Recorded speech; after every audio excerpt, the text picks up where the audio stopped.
These videos where they got it on camera, people essentially talking to people that weren't there, right? I think one of my favorite ones is the security guard that goes to the hotel room, and you could like hear stuff like clanking around, and you hear like a scream and stuff like that. And he opens the door. Now the thing coming out, I feel like that might have been added, but the rest of it seems very spot on, you know, from the reactions, stuff like that. While could be a skit, I don't find that one to be a skit, but you never know these days, right? So like I said, I've seen a few of these videos, and it reminds me of the one time right across the street from our grandma's house, there's a hill, and at the top of the hill there's a graveyard. So there's the old graveyard and new graveyard. The only thing separating these two is a piece of cement wall. The one's got a chain link fence around it, the other one's a cement wall all the way around it, right? And the old graveyard obviously has a lot more older. I think the one that we've seen that was buried, I think the latest person we found buried there was 1854. And I think they were born in 1817. I believe that's what it was. I might be off a little bit, but it was mid 1800s, somewhere like that.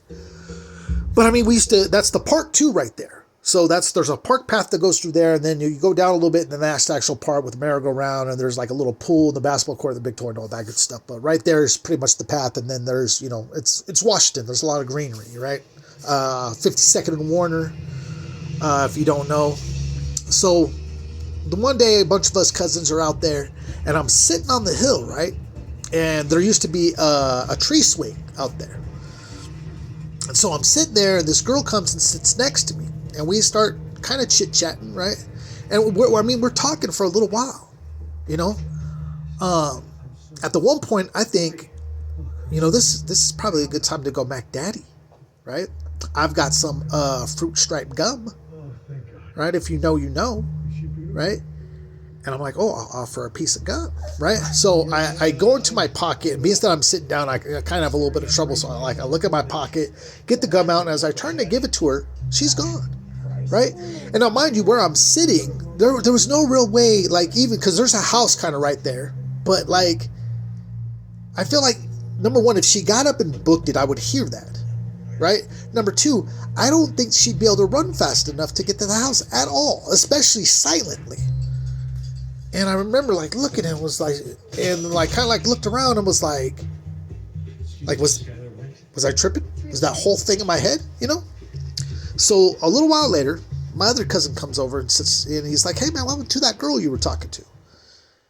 I was like, "You saw her?" And he was like, "Yeah." He's like, "Yeah," but then like I looked up like a second later and she was gone. I was like, "Yes, that's exactly, yeah." I was like, I thought I was like Mac Daddy, give her some gum. Here's some fruit stripe gum. You know what I'm saying?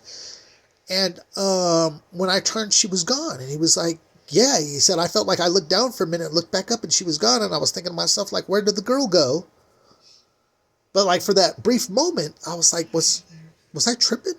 And I'm like, because I'll say this all the time. When something like that happens, most of the time you'll try to rationalize it in your mind somehow, some way.